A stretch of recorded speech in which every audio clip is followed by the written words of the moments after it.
Hey, it's Benji from KOMA Elektronik, and today we're going to be looking at how we make this, the Komplex sequencer. There's a whole lot of parts that go into it. We've got 87 jacks, 90 push buttons, 24 pots and 64 sliders, and then just a whole lot of other parts, which you can see here. So we have our new fresh PCB. It's got all the really tiny microchips already put on it, and now we're going to put on our own parts, starting with the push buttons.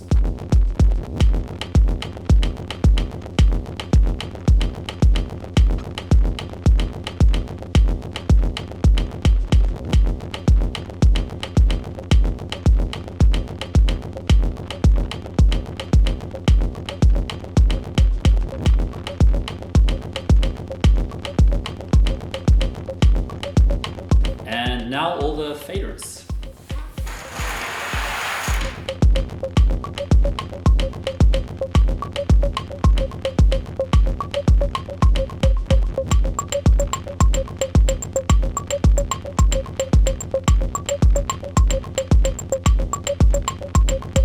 And now we're going to put in the jacks.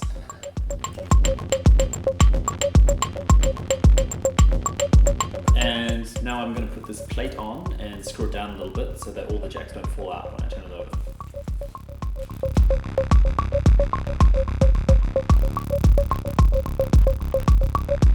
And now the pots.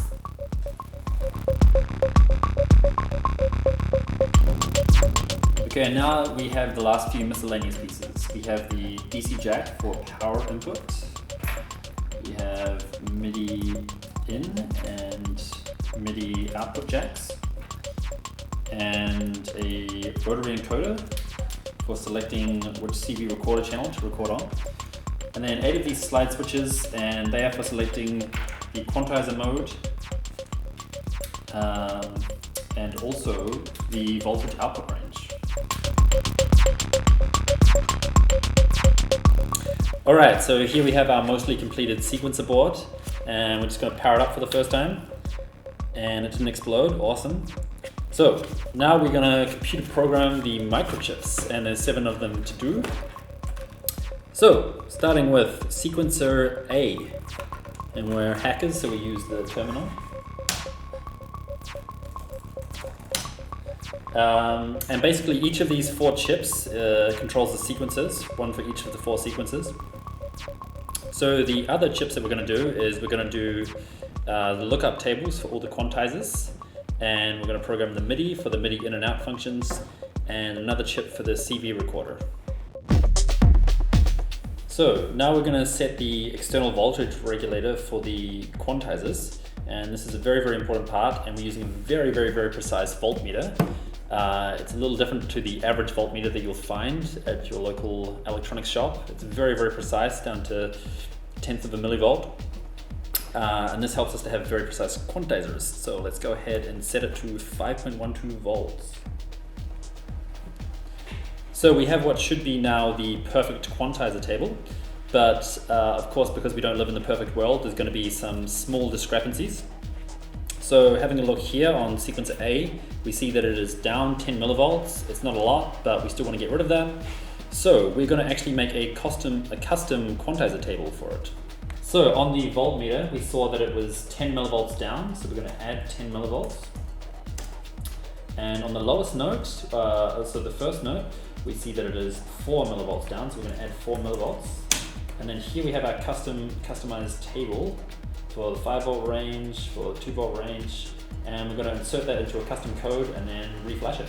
We're going to test now all of the other functions pretty much. We're going to test all of the inputs and outputs here on the patch bay, test all of the faders and all of the buttons, all of the knobs, the CV recorder, pretty much everything. At the moment I'm in the middle of a divisions test, so I'm testing the divisions part, and as you can see, as I turn it, the division length gets longer. Now I'm going to put in the last few LEDs for the CV recorder and then put it into the enclosure.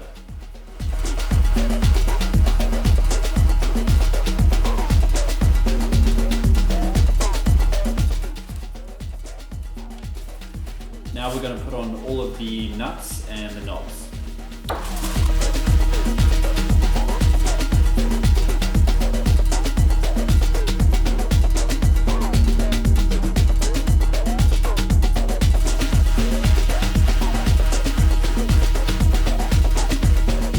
sequencer has a name tag, which you can see here. And so I'm going to give this one its own personal name, which is going to be Rita, after my grandma. Here we have our bottom plates, and we're going to attach these side panels to it. Then we put it together.